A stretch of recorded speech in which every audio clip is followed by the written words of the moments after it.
Again, two questions about Syria and the ongoing war in Gaza. About Syria, the Pentagon disclosed last month the U.S. has some 2,000 troops in Syria. That's almost double the number initially we were told of 900. Will you keep that troop capacity the same upon taking Well, I won't tell you that because that's part of a military strategy, but I will say it was Turkey. Turkey's been after that country in different names and different forms and shapes for 2,000 years. Those people that went in are from Turkey. And President Erdogan is a friend of mine. He's a guy I like, respect. I think he respects me also.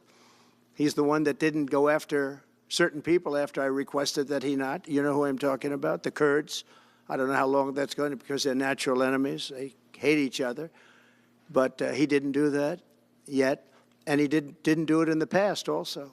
He started, and I said, please don't do that, and he didn't do it. So, but if you look at what happened with Syria, Russia was weakened, Iran was weakened, and he's a very smart guy. And he sent his people in there through different forms and different names, and they went in and they took over, and that's the way it is. I'm sorry, I don't mean to interrupt you. Do you have concerns about HTS taking control of By the way, I Syria? have the envoy here. Is that in the back?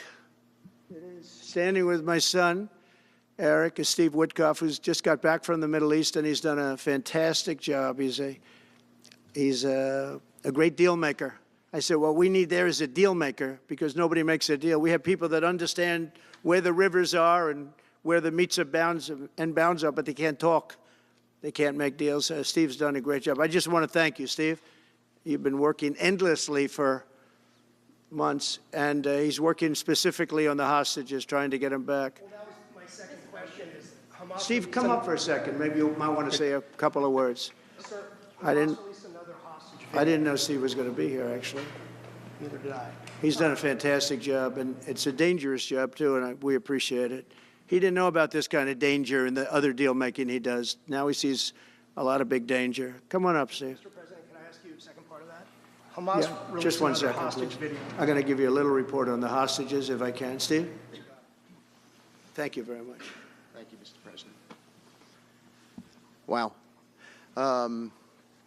Well, I think we're making a lot of progress, and I don't want to say too much because I think they're doing a really good job back in Doha. I'm leaving tomorrow back to go to Doha, but I think that we've had some really great progress, and I'm really hopeful that by the inaugural, we'll have some good things to announce on behalf of the President.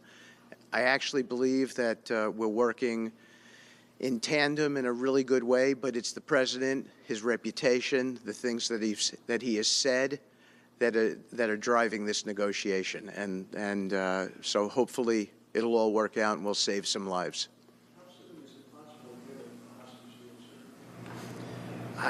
I believe we've been on the verge of it.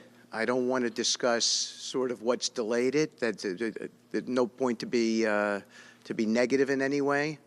But I think it's the President, his stature, what he said he expects, the red lines he's put out there, that's driving this negotiation. I'm going back probably either this evening or tomorrow night.